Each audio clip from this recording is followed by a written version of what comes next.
Hey guys, welcome back to 5nothing100nothing.com. I am Fugget, and that stands for Fittest Underdog Guru Using Intelligent Tactics. Today, guys, I want to talk to you about having a positive attitude. Now, I know there's a ton of material out there. There's been books, seminars, people pay thousands of dollars to go and hear about this stuff, but I don't know if there's a lot of context laid on it. From my perspective, positive attitude is life-changing. And what I mean by that is you don't always have to, what's said, fake it till you make it. But what you do is you put things in perspective and you have gratitude for what you have and let that affect your attitude. And what I mean by that is, you know that you've got to pay your mortgage or your rent every month. And so you're in a not necessarily fearful state, but an aware state. And you know that, you're motivated to go to work, whether you like your job or not, you're going to go. So, sometimes people that come in the gym, they have, they know the health reasons why they should be taking care of themselves, eating healthier, exercising more. But it's not necessarily a strong motivator. Usually it's pain linked to not looking good on the beach or not looking good on their wedding day or whatever. There's a consequence to them not following through on their decisions to do what they have to do to win, to have success. And so once you lay the framework of the whys and what you need to do, then you keep a positive attitude about what you've got to do to get there. Meaning, I want to have a piece of chocolate cake, but I'm not going to have that. I'm going to have a small bowl of mixed berries, or I'm going to pop a stick of gum in my mouth so I can keep my calorie count lower for the day, what have you. It's the decisions that are possibly hard or take discipline to do, but you keep a positive attitude of, wow, if I do this, I'm going to look so good, or I'm going to feel so good about myself if I make the right decisions today. Once I go work out, I'm going to have those endorphins and I'm going to feel good, and it's going to carry me through my day and give me energy, instead of, what if I'm sore? What if I don't feel, what if I look stupid in front of people? What if I, rooted in a negative mindset of, instead of thinking about why you can do something and what the benefit's going to be for you for following through and doing it, you think about, I'm going to have to get in my car and drive. It's cold out there, etc. And when you think like that, you're not going to make the best decisions for yourself. You're not going to be able to follow through. And it's a vicious circle, either way, vicious cycle, where if you're continuing to stay positive and reminding yourself of the whys you're making, the decisions you're making, then you have a positive mindset, a positive outlook, because you're looking down the road to, you might have some immediate gratification from it because you feel self-worth, self-esteem, you feel like you're in control, but you are looking to a better tomorrow. And this is the map. These are the actions that are going to get me there. There's not a lot new out there, guys. I think a lot of you need motivation. You need something that's going to get you, light the fire or give you the kick in the butt that's going to get you moving. And sometimes, you have some good people in your life. You're surrounded by people that are positive and will fire you up and keep you accountable to your goals and pushing forward. And then some of you have, the naysayers and, friends that maybe don't necessarily have, bad intentions for you, but sometimes they're just not in the same state of mind as you. So I don't necessarily believe that you just get rid of people that are real negative. I think you just keep it contained in boundaries of when you spend time with those people, or look at your time wasters. If you think that you don't have enough time to do something, look at your daily habits, your behaviors. There's an app on your phone that'll tell you, where you're allocating your time. And that's a real hard one to look at. So if you, think that you don't have time to work on your business, or your relationships are suffering, or you don't have time to see your family, open up your phone and use one of those apps that tells you, or it's possibly installed on your phone, and it tells you where you're allocating your time of phone usage. And that could be a wake-up call, where I've seen people that spend 6 hours a day playing Candy Crush or a game or something, And they all of a sudden it's like, woo, okay, now I'm faced with the reality. What am I going to do with it? Can I allocate 30 minutes a day to a game, or 10 minutes, or just my toilet time to a game? And if you find that you can't, then I say get rid of that. It's a stumbling block for you to achieve your happiness and to get to where you want to go in your life. To improve yourself, to live a better life, to live up to your potential that you have, because we only have so much time on this earth, and so you want to use it more effectively. Years ago, I had dreams and aspirations of being an author. And when weight loss reality TV was a big thing, I became a fan of it, because not necessarily because I thought the methods and the tactics they used on these shows was the most effective tactic, but I could see the effect it was having on my clients when they would watch it. They'd get really inspired by seeing people drop weight every week on the scale. They see the change in their attitude. They saw, all of the positive benefits of pushing yourself to be a better you. And so I became a fan of it, and I watched it very regularly.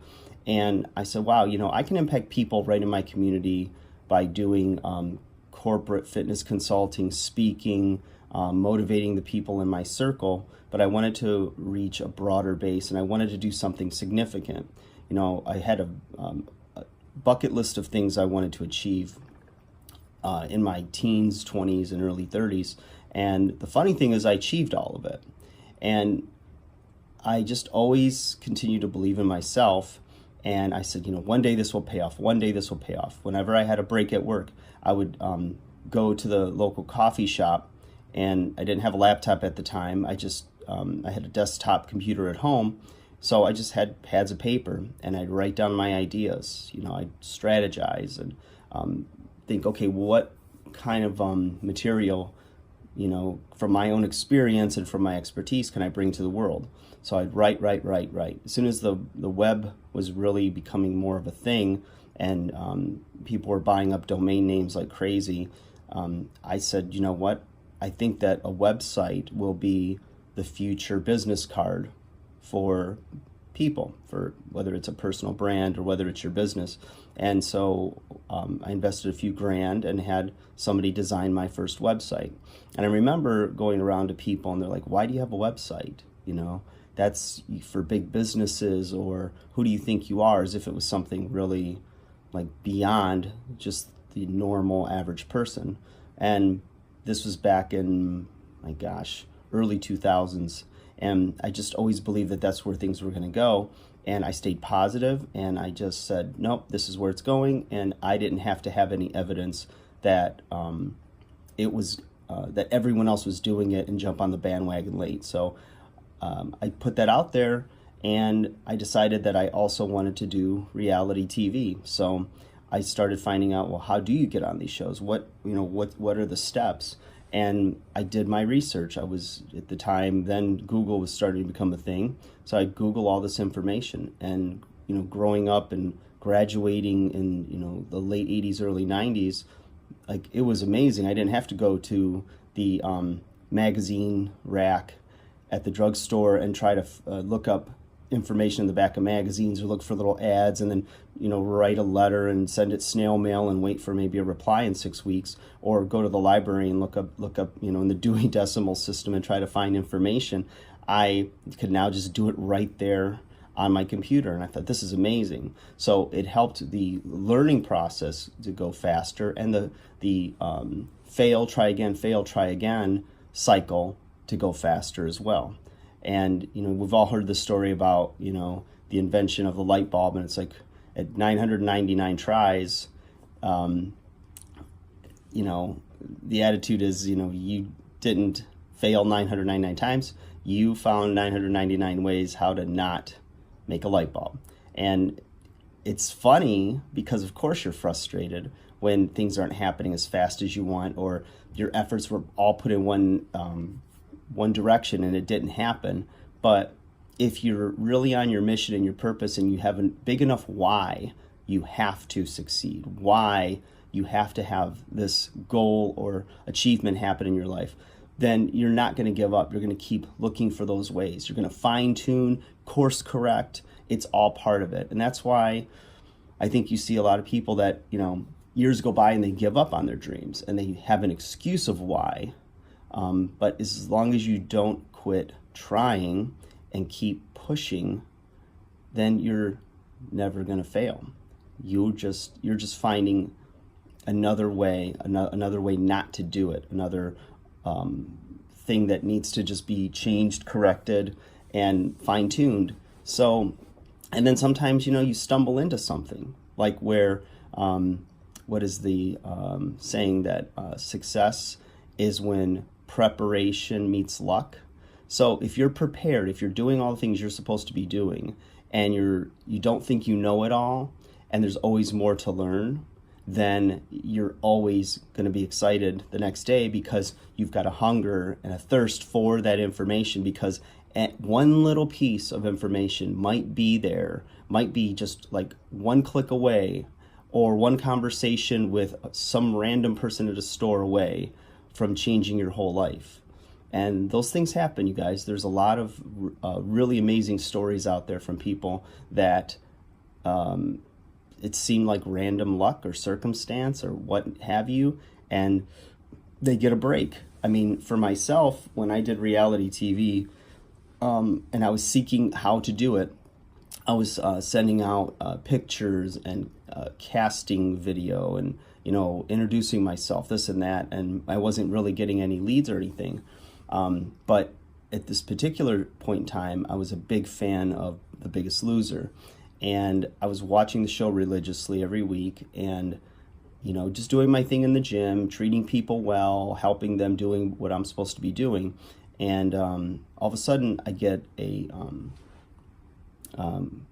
not a call, but I was in the gym, and one of the people from Biggest Loser walked into the gym and came right up to me and asked me if I was this person. I said, yeah. And like, well, somebody in this gym recommended that, while I'm at home, I'm in the Final Four to win the $250,000 grand prize, that I should train with you because you're very knowledgeable, you're very personable, you're very positive, and they said that you'd be the best in the area that could help me to get there. So I had to do a screening process with the television show to check out my credentials and that I was legit and I could, do what they needed for this particular competitor. And all of a sudden things started to fall into place. It introduced me to people at the show, and all of a sudden I'm on this short list of possible TV trainers that could be on TV and if they needed replacements. So I had that dream 2-3 years before it happened, and I said, I don't know how it's going to happen, but it's going to happen. And I just kept doing the right thing. I kept keeping my nose to the grind, pushing hard, getting better at my skills, working on my physical appearance, working on my communication skills. I would order, at the time, audio and CD courses from some of the best speaking coaches and learn how to do this stuff. If there was like free seminars or even relatively affordable paid seminars, I was investing in this stuff because I wanted to learn from the best. I wanted to learn from people that had done it before me and wanted to like achieve something greater. I wanted to fast track that process where I could. But with that, I had the patience to know that it might take more time. It might happen tomorrow. Who the hell knows? But I just never gave up, and it worked out. And it opened up an opportunity at MTV to be on a reality series called I Used to Be Fat, to which I was on 2 seasons worth of TV, and I loved doing it. It was a lot. I still stayed in my grind, personal training, as well as writing, and at the time of the recording at least, I have 5 books out there. One is more of a training log book, so I'll say 4 books and a training log book, but self-published, and you know what? It's passive income. And I enjoy doing it, and I've been getting back to things of that nature, as well as making the videos and resources for you guys. I'm not trying to get anything from you. I'm trying to give to you. I'm trying to offer, my voice to the conversation. And because we all have a voice, we all have something to say, and experience is an amazing teacher. And, like I was seeking the information and the wisdom from others that had gone before me, I too wanted to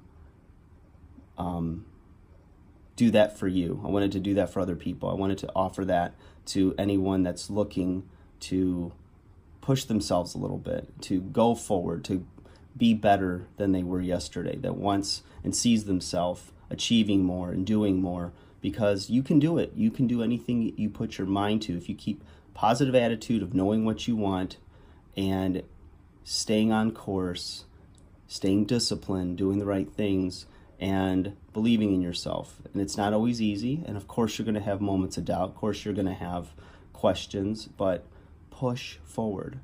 And it's the journey that is very fulfilling when you look back versus the destination. And once you get there, what's next? What's next? Keep going forward, you guys. Have a great day.